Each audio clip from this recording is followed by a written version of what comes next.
Hello friends, welcome back to our YouTube channel target with Tripathi. और जैसा कि आप जानते हैं कि हम वर्ड पावर सीरीज़ को लेकर आए हुए हैं। तो वर्ड पावर सीरीज़ में हमारा कल पहला लेक्चर था और आज लेक्चर सेकंड है। तो कल लेक्चर फर्स्ट में हमने ए एन रूट वर्ड को डिस्कस किया था, जिसके करीब 20 वर्ड हमने डिस्कस कर चुके थे। और अब आज से 21 वर्ड से हम फिर से डिस्कस करेंगे और ये भी उसी स्लाइड का भाग है। ए और एन रूट वर्ड का ये भी उसी स्लाइड का भाग है। तो आइए देखते हैं। एक सेकंड हाइलाइटर लगा लें।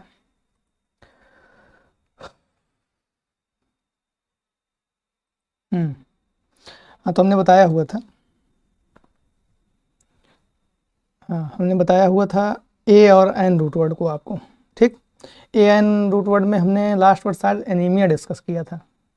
तो एनीमिया जो है ये खून की कमी को, ईमिया को ब्लड कंडीशन हमने बताया था रूट वर्ड। वो तो आपको पता होगा, आपने पढ़ा था और रिवीजन भी किया होगा। अच्छा, ये भी बता दें कि आप इसको किसी भी बुक से, वर्ड पावर की रूट वर्ड की कोई भी बुक हो उससे आप कर सकते हैं।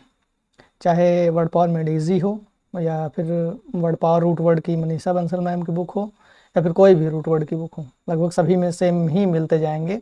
कुछ दो चार शब्द का डिफरेंस होगा, लेकिन अगर आप उनसे मनीषा बंसल मैम की बुक से करेंगे तो लगभग सेम ही होगा सभी। ठीक, तो आइए देखते हैं रूट वर्ड नंबर, मतलब वर्ड नंबर 21। ये है एनएल्जेसिया। ठीक, एन एन हमने बताया हुआ किस चीज़ का रूट वर्ड है। An is the root of without. And alg, alg एक नया रूट वर्ड यहाँ पर आपको मिला। देखिए ये एल्ज, ए एल जी कहीं पर भी आ जाए, ये हमेशा पेन को डिनोट करेगा। पेन, पेन मतलब दर्द। ठीक, ये दर्द होता है इसका अर्थ, आप ध्यान रखिएगा। और ये जो है ये नाउन सफिक्स है, ये कहीं पर भी आ जाए ये नाउन को डिनोट करेगा अगर सफिक्स के रूप में आ रहा है तो। ठीक, तो ये नाउन होगा ये शब्द एनएल्जेसिया। ठीक, तब इसका क्या हो जाएगा, an, an is the without, divide root word से इसका अर्थ निकालते हैं। An is the without and alg is the pain, तो जिसको दर्द ना होता हो। तो मतलब ऐसा तो होता नहीं, अगर जीवित कोशिका है तो उसमें कोई चोट पहुंचाने पर दर्द तो होगा ही, लेकिन जो महसूस ना कर सकता हो उसको, ठीक, उसको कहते हैं एनाल्जेसिया। मतलब जो अपनी एबिलिटी खो चुका हो पेन महसूस करने की, तो वही दिया गया है, loss of ability to pain, feel pain. ठीक, इसी को कहते हैं एनाल्जेसिया। ये हो गया। और इसी का हिंदी भी दिया गया है, देखिए ये, जो दर्द महसूस ना कर सकता हो। ठीक, ये हूँ लिख दिया गया है, हो होता है। ठीक, तो उसको कहते हैं एनाल्जेसिया। अच्छा, यही चीज़ अगर आपको वन वर्ड सब्स्टिट्यूशन में पूछ ली जाए, ये चीज़ loss of ability to feel the pain, feel pain. ठीक, तो इसको एनाल्जेसिया वहाँ पर भी कर सकते हैं। तो यहाँ वर्ड वर्ड सब्स्टिट्यूशन भी आपका कंप्लीट होता जाएगा। ठीक, अब बात बढ़ते हैं अगले शब्द की तरफ। Word number 22। वर्ड नंबर 22 भी इसी ए और एन रूट वर्ड से रिलेटेड है, जो एनाल्जेसिक है। ठीक, एनाल्जेसिक, एनाल्जेसिक जो है ये उसी पिछले वर्ड वर्ड से, एनाल्जेसिया जो है उसी से संबंधित है बिल्कुल ये। तो an is the root of, हमने बताया हुआ विदाउट है। एंड एल्ज जो है ये पेन का रूट वर्ड है। यहाँ देखिए हमने बताया हुआ था, इसलिए हमने डॉट डॉट कर दिया दोनों जगह, इसको ध्यान रखिएगा आप। ये देखिए इसका दिया गया है। तो एनाल्जेसिक जो हो गया ये इसका क्या हो जाएगा, अब उस इसमें भी वही अर्थ दे रहा है। मतलब बस ये बता रहा है कि ऐसी साइंस की चीज़ें बता, आईसी अगर लग जाएगा वो, तो वो साइंस को डिनोट करता है। ठीक, तो एनएल्ज मतलब विदाउट पेन, इतना तो आपको समझ आ गया। लेकिन साइंस में आदमी तो साइंस से बनेगा नहीं। ठीक, आदमी बनेगा तो रोबोट ही तो बनेगा, तो दवाई ही बनेगी इसकी। तो बस उसी को, एन जो दवा दर्द कम करती हो उस दवा को कहते हैं एनाल्जेसिक, दर्दनाशक औषधि। ठीक, और इसी का एक सिनोनिम्स है पेन किलर, ये दिया गया है। ये हो गया। और इसको इंग्लिश में इसका डेफिनेशन क्या है, ड्रग दैट रिलीव्स पेन। ठीक, तो ऐसी दवा जो पेन में राहत देती है, दर्द में राहत देती है, रिलीव्स करती है। ठीक, उसको कहते हैं एनाल्जेसिक यानी दर्दनाशक औषधि। ठीक, ये हो गया। अच्छा, अगर ये चीज़ वन वर्ड सब्स्टिट्यूशन में आ जाए तो वहाँ पर चाहे पेन किलर हो दिया, चाहे ये एनाल्जेसिक दिया हो, कोई भी आप टिक कर सकते हैं। ड्रग दैट रिलीव्स पेन, तो ये वन वर्ड सब्स्टिट्यूशन में आ जाए तो दोनों में से जो भी आपको दिया रहेगा आप उसको टिक कर सकते हैं। तो अब बढ़ते हैं अगले शब्द की तरफ, वर्ड नंबर 23। वर्ड नंबर 23 भी इसी से रिलेटेड है, ए एन से हमने बताया हुआ है। तो इसी तरीके से हम एक रूट वर्ड से बहुत सारे वर्ड कराते चले जाएंगे, जिससे आपको वो रूट वर्ड भी याद हो जाएगा और उससे बनने वाले शब्द भी, और जो नए रूट वर्ड आएंगे वो भी। ठीक, अब वर्ड नंबर 23 देखते हैं। 23 दिया गया है एनार्की। ठीक, anarchy, an is the root of without and arch is the root of rule और गवर्नमेंट। यहाँ पर रूल ही दिया गया है, लेकिन रूल और गवर्नमेंट इसका दोनों होता है, आगे आपको गवर्नमेंट भी मिलेगा, तो ध्यान रखिएगा अभी से। आर्क या आर्की या क्रेसी, ये तीनों root word, arch, archy, cracy, ये तीनों रूट वर्ड यहाँ पर आए, ये रूल को, गवर्नमेंट को, इसी को डिनोट करेंगे। ठीक, तो बस अब इसका क्या अर्थ हो जाएगा डिवाइडेड रूट वर्ड से हम देखते हैं। एनार्क, ठीक, रूल, एन विदाउट रूल, जहाँ रूल ना हो, जहाँ कोई नियम नहीं होगा वहाँ अराजकता होगी या व्यवस्था होगी। तो व्यवस्थित तो होगा नहीं, अगर किसी कोई काम बिना नियम के करते हो तो वो चीज़ व्यवस्थित नहीं होगी। बस वही एनार्की का मतलब अव्यवस्था हो गया या फिर अराजकता हो गया। ये अव्यवस्था नहीं दिया गया है, वो भी हो है इसका मतलब। ठीक, हिंदी में अव्यवस्था या मतलब अराजकता। लॉलेसनेस इसका सिनोनिम दिया गया है, देखिए ध्यान दीजिए यहाँ पर। लॉलेसनेस मतलब जहाँ कानून ना हो उसको कहते हैं लॉलेसनेस। एनार्की भी उसको कहते हैं। ठीक, तो आई होप ये शब्द भी आपको अच्छी तरीके से समझ में आ गया होगा। और इसका जो इंग्लिश में डेफिनेशन दिया गया है वो तो क्या दिया गया देखते हैं। Absence of government in a country, sorry ये यहाँ चला गया, इन अ कंट्री। ठीक, तो किसी देश में सरकार की अनुपस्थिति, अगर किसी देश में सरकार नहीं है तो वहाँ अव्यवस्था ही होगी। जैसे आप उत्तर कोरिया में ही देख लीजिए, वहाँ पर तानाशाही चलती है, तो इसीलिए कोई वो पब्लिक को हमेशा वो सरकार दबाए रहती है, किम जोंग की। ठीक, तो बस वही चीज़, वो चीज़ हो गया। अब आते हैं वर्ड नंबर 24 में। एक सेकंड, वर्ड नंबर 24 दिया गया एनेक्डोट। ठीक, एनेक्डोट, एन रूट वर्ड से बना हुआ है, एन, ए और एन रूट वर्ड से बना हुआ है ये भी। अब इसको डिवाइड करते हैं रूट वर्ड में। पहला रूट वर्ड एन हो गया, दूसरा रूट वर्ड एक्डोट हो गया। ठीक, ecdote is the root of publish. ठीक, ये एक्डोट कहीं पर भी आ जाए, ये पब्लिश का रूट वर्ड होता है। ठीक, तो अब इसका क्या हो जाएगा, एन मतलब विदाउट। अब सीधा अर्थ इसका यही निकल रहा है कि पब्लिश जो न किया जा सके। ठीक, जो चीज़ें पब्लिश न की जा सके। अब जैसे कोई छोटा चुटकुला आपने बनाया, तो अब उसके लिए तो कोई वो कहीं पर उसको पब्लिश कर नहीं सकते, किसी अखबार में पार्टिकुलरली। आप किसी अखबार में छोटे पार्ट के रूप में भले दे सकते हैं, लेकिन पार्टिकुलरली उसके लिए कोई अखबार नहीं बना सकते हैं। ठीक, बस वही चीज़। एनेक्डोट, एक्डोट मतलब पब्लिश, एन मतलब विदाउट, तो वही चुटकुला। ठीक, जो पब्लिश न किया जा सके, चुटकुला वगैरह पब्लिश नहीं किए जा सकते, किए जा सकते हैं लेकिन नहीं किया जाता, तो उसी को कहते हैं ये एनेक्डोट। ठीक, अच्छा, अब इसका डेफिनेशन क्या दिया गया, short amusing story but some real person और इवेंट। कोई ऐसी मनोरंजक कहानी जो मनोरंजक तो हो लेकिन किसी रियल कैरेक्टर पर हो। ठीक, किसी रियल पर्सन या किसी रियल घटना पर हो, उसको कहते हैं एनेक्डोट। बस वही चुटकुला, चुटकुला भी ऐसा ही होता है। ठीक, मनोरंजक होता है और किसी के बारे में बात कही होती है। ठीक, बस वही चीज़ हो गया। तो अगर ये चीज़ आपसे पूछ लिया जाए वन वर्ड सब्स्टिट्यूशन में, ये जो मैं अभी राउंड कर रहा हूँ जिसके, short amusing story but some real person और इवेंट, तो ये चीज़ एनेक्डोट होगा। ठीक, तो आई होप ये भी समझ में आ गया होगा आपको। अब बढ़ते हैं नेक्स्ट वर्ड की तरफ, वर्ड नंबर 25।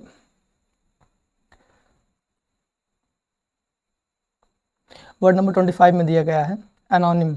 ठीक, एनोनिम, ये भी एन रूट वर्ड से बना हुआ है, और एन का हमने बताया हुआ विदाउट होता है, एंड एक नया रूट वर्ड आपको मिला ओनिम। ठीक, onym, onym is the root of name. ठीक, ये देखिए ये हो गया। अब एनोनिम मतलब विदाउट नेम, जिसका कोई नाम ना हो, तो बस वही सीधा इसका अर्थ हो गया अज्ञात नाम। ठीक, ये देखिए बिल्कुल डिवाइडेड रूट वर्ड से इसका अर्थ निकला हुआ है। इसको बस आपको इतना ध्यान रखना है कि एन का जो है वो रूट वर्ड होता है विदाउट, एंड ओनिम का रूट वर्ड होता है नेम। तो इससे आपको बहुत सारे वर्ड आगे चल के मिलते चलेंगे जाएंगे, अगर आप नहीं भी पढ़े रहेंगे उनको तो भी बना सकते हैं आप। ठीक, तो अच्छा, अब ये क्या हो गया, तो अब इसका इंग्लिश में क्या डेफिनेशन दिया गया, विदाउट अ नेम और with a name that is not made known. ठीक, मतलब जिसका कोई नाम ना हो या नाम हो भी तो जो ना जाना हो किसी को। ठीक, इसमें दिया गया है जैसे विदाउट नेम, या तो कोई नाम ही ना हो, या फिर अगर हो विथ नेम हो नाम, that is not made known, जो जानता ना हो कोई, ऐसा नाम हो, तो बस उसी को एनोनिम कहते हैं। मतलब गुमनाम कह सकते हैं, ज्ञात नाम, गुमनाम इसको कह सकते हैं। ठीक, तो अब ये चीज़ अगर आपसे वन वर्ड सब्स्टिट्यूशन में पूछ ली जाए, विदाउट अ नेम और with a name that is not made known. ठीक, ये चीज़ तो आप उसको एनोनिम कह सकते हैं। ठीक, आई होप ये भी समझ में आ गया होगा। अब बढ़ते हैं नेक्स्ट वर्ड 26 की तरफ।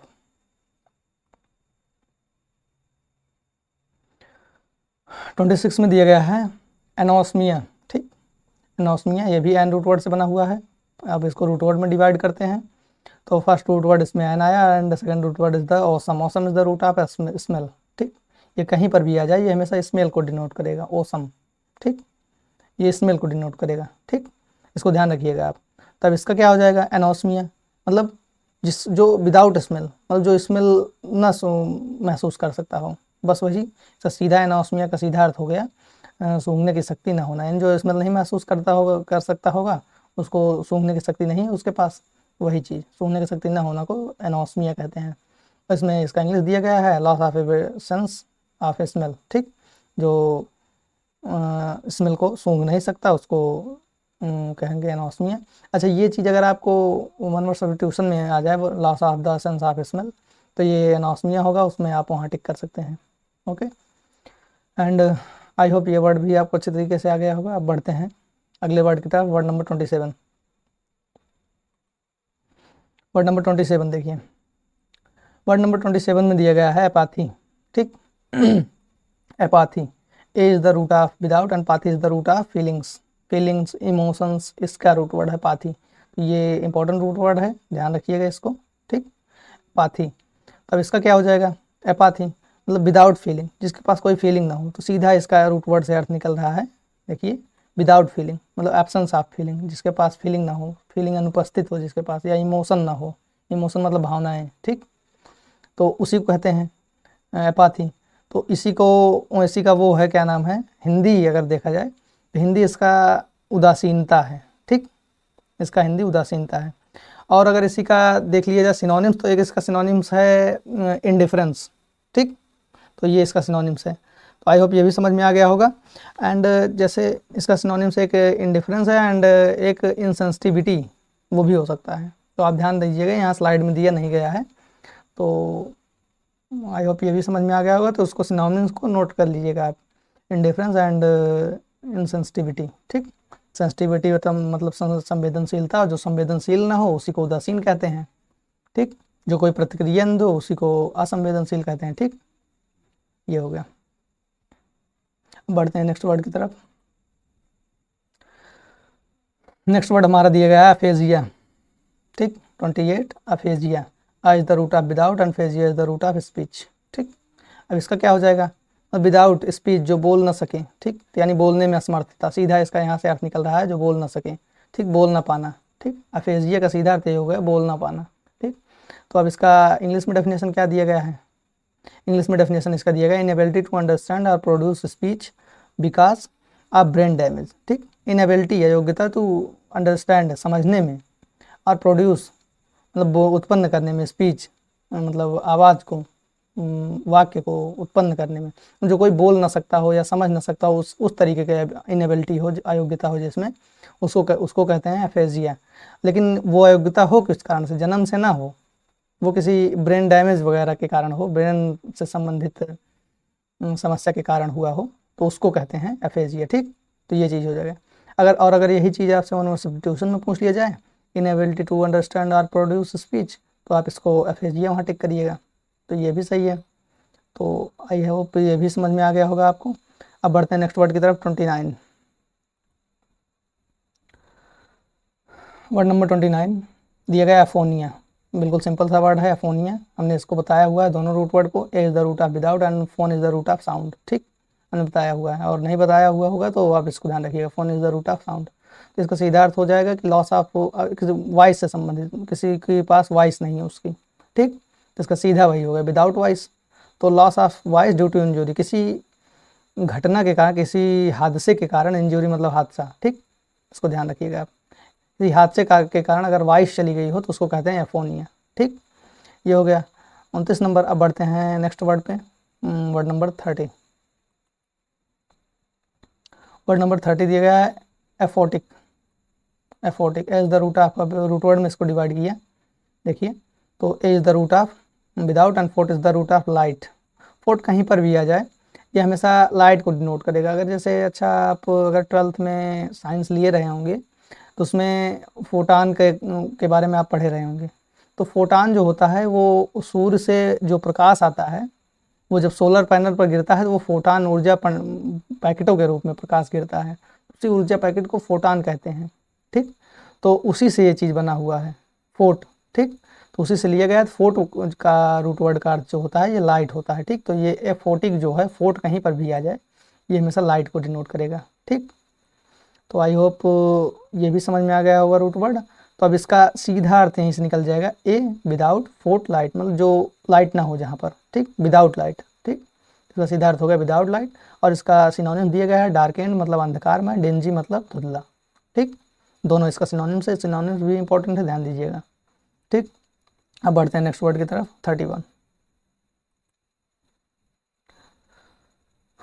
31 में दिया गया है अपनिया एपनोइया, दोनों बिल्कुल सही स्पेलिंग है। अगर दोनों आ जाएं तो मतलब दोनों में से कोई भी आ जाए, दोनों सही है, तो इसीलिए दोनों हमने दे दिया है।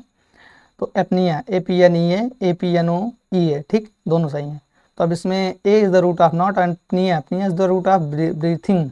ठीक, इसको ध्यान रखिए, अगर ये कहीं पर भी आ जाए ये ब्रीथिंग को डिनोट करेगा, अपनिया। ठीक, तो अब इसका सीधा यहाँ डिवाइडेड रूट वर्ड से हम अर्थ निकालते हैं, मतलब नॉट ब्रीथिंग, सांस नहीं चल रही है। ठीक, ब्रीथिंग मतलब सांस लेना, and is the root of not. ठीक, तो मतलब सांस न लेना, तो बस वही सांस न लेना को कहते हैं अपनिया एपनोइया। ठीक, तो इसमें इसका डेफिनेशन क्या दिया गया है, condition in which somebody stops breathing temporary. ठीक, तो ऐसी स्थिति जिसमें कुछ समय के लिए कोई व्यक्ति अपने सांस को रोक लेता है उसको कहते हैं एपनिया या एपनोइया। ठीक, तो कुछ ही समय के लिए रोकेगा, अगर परमानेंटली रोक ली है तो चला ही जाएगा। तो ये हो गया। तो अगर ये चीज़ आपसे वन वर्ड सब्स्टिट्यूशन में पूछ लिया जाए, condition in which somebody stops breathing temporarily, ठीक, तो आप इसको वो अपनिया एपनोइया टिक करिएगा। ठीक, अब बढ़ते हैं नेक्स्ट वर्ड की तरफ, वर्ड नंबर 32। वर्ड नंबर 32 दिया गया है सोशल, बहुत आसान सा वर्ड है, रूट वर्ड से इसका अर्थ पता चल रहा है। ये a is the root of not and social is the social, social मतलब सामाजिक, नॉट सोशल जो सोशल ना हो, सीधा अर्थ यहीं से निकल रहा है, मतलब असामाजिक। सेल्फिश स्वार्थी, स्वार्थी भी इसका सोशल का सिनोनिम सेल्फिश भी होगा। ठीक, ध्यान दीजिएगा, अगर आ जाए तो लिख सकते हैं ऑप्शन में रहे तो। ठीक, एंड इसका सिनोनिम से एक दिया गया एंटी सोशल, जो सोशल मतलब सामाजिक, एंटी मतलब anti is the root of against. ठीक, इसको ध्यान दीजिएगा, एंटी जो है ये अगेंस्ट का रूट वर्ड है।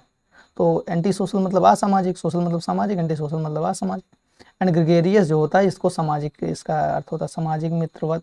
ठीक, ये चीज़ होता है। तो अगर कोई व्यक्ति मित्रवत है सभी से तो वो सामाजिक तो होगा ही, तो बस वही चीज़ हो गया। तो आई होप ये वर्ड भी आपको समझ में आ गया होगा, और इसका सीधा अर्थ ये दिया गया असामाजिक, यहाँ इसको ध्यान दीजिएगा। ठीक, अब बढ़ते हैं अपने नेक्स्ट वर्ड की तरफ, वर्ड नंबर 33। वर्ड नंबर 33 में दिया गया है एसिमेट्री। ठीक, सिमेट्री, सिमेट्री एक यहाँ पर नया वर्ड मिला आपको। सिमेट्री जो है ये इसका मतलब होता है समरूप या सममित, मतलब जिसकी कुछ चीज़ें बराबर हों, समरूप हों। ठीक, तो उसी को कहते हैं सिमेट्री। समरूप या सम्मित जो भी आप समझ सकते हैं, समझ सकते हैं। तो a is the root of without, मतलब जो विदाउट हो गया का रूट। ठीक, तब इसका डिवाइडेड रूट वर्ड से हम अर्थ निकालते हैं, तो इसका अर्थ निकलता है कि मतलब जो सम्मित ना हो। ठीक, तो विदाउट सिमेट्री। ठीक, सीधा रूट वर्ड से इसका अर्थ निकल रहा है, तो उसी को कहते हैं असम्मित। ठीक, असम्मित या असमरूप, उसी को कहते हैं एसिमेट्री। ठीक, तो ये भी समझ में आ गया होगा आपको। अब बढ़ते हैं नेक्स्ट वर्ड 34 की तरफ। 34 में दिया गया है एसिंक्रोनस। ठीक, अरे एक सेकेंड,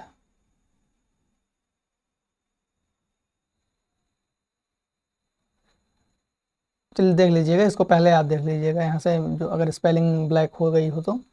असिंक्रोनस, ASYNCHRONOUS, स्पेलिंग में बोल दे रहा हूँ, लिख लीजिएगा।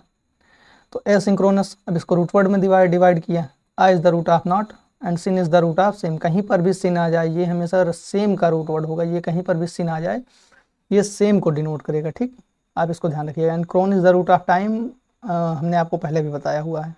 ठीक, तो अब इसका क्या हो जाएगा, ए मतलब नॉट, सिन मतलब same, chron is the time, मतलब सेम समय पर जो नहीं हुआ हो, ठीक, ऐसी चीज़ें जो सेम समय पर ना हुई हो, ठीक, तो उसको कहते हैं असिंक्रोनस। सीधा यहाँ से रूट वर्ड से इसका अर्थ निकाला गया है, ठीक। तो बस उसी को कहते हैं असमकालिक, जो सेम समय में सेम काल में ना हुआ हो, ठीक, उसको कहते हैं असमकालिक। अच्छा, इसका इंग्लिश में क्या अर्थ दिएगा, नॉट एग्जिस्टिंग और happening at the same time, ठीक। तो ये चीज़ एग्जिस्टिंग मतलब उपस्थित होना, हैपनिंग मतलब घटित होना, ठीक। तो अगर ये चीज़ आपसे 1 वर्ड सब्स्टिट्यूशन में पूछ लीजिए, नॉट एग्जिस्टिंग और happening at the same time, तो इसको एसिंक्रोनस अगर आ जाए तो आप इसको टिक कर सकते हैं, ठीक। और अगर यही चीज़ एग्जिस्टिंग और happening at the same time सिर्फ आए, नॉट ना आए, ठीक, तो उसको सिंक्रोनस टिक करिएगा, ठीक। ये इसका अर्थ होगा सिंक्रोनस। सिंक्रोनस मतलब समकालिक, ठीक, जो सेम समय पर घटित हुआ हो, एक ही समय पर घटित हुआ हो, ठीक। Syn is the root of same, chron is the root of time, मतलब समान समय पर, ठीक। आई होप ये वर्ड भी आपको अच्छी तरीके से समझ में आ गया होगा। अब बढ़ते हैं नेक्स्ट वर्ड की तरफ। हमारा नेक्स्ट वर्ड है अथीस्ट, ठीक, अथीस्ट। ये a is the root of without and THE हमने बताया हुआ है, ये गॉड का रूट वर्ड है, कहीं पर भी आ जाए ये गॉड को डिनोट करेगा। तो मतलब विदाउट गॉड, जो ईश्वर को ना मानता हो, ठीक, जो कहता हो कि ईश्वर नहीं है। विदाउट मतलब एक आप यहाँ नॉट आप समझ लीजिए रूट वर्ड, नॉट गॉड, ठीक, जो ईश्वर को ना मानता हो तो उसको नास्तिक कहते हैं, जो ईश्वर को नहीं मानता उसको नास्तिक कहते हैं। सीधा अर्थ इसका नास्तिक हो गया अथेस्ट का। और बहुत सिंपल सा वर्ड है, ये आप जानते भी होंगे। एंड इसके बाद आते हैं इसके डेफिनेशन पर, one who does not believe in God, जो ईश्वर में विश्वास ना करता हो। तो अगर ये चीज़ आपसे 1 वर्ड सब्स्टिट्यूशन में पूछ ली जाए तो एथीस्ट आप अगर दिया रहेगा तो टिक कर सकते हैं, ठीक। तो आई होप ये भी समझ में आ गया होगा।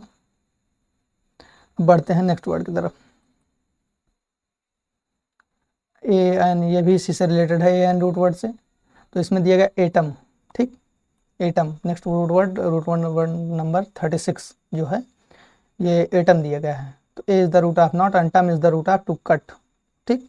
टम कहीं पर भी ये आ जाए TOM, ये हमेशा टू कट का रूट वर्ड होता है, इसको ध्यान रखिएगा आप, ठीक।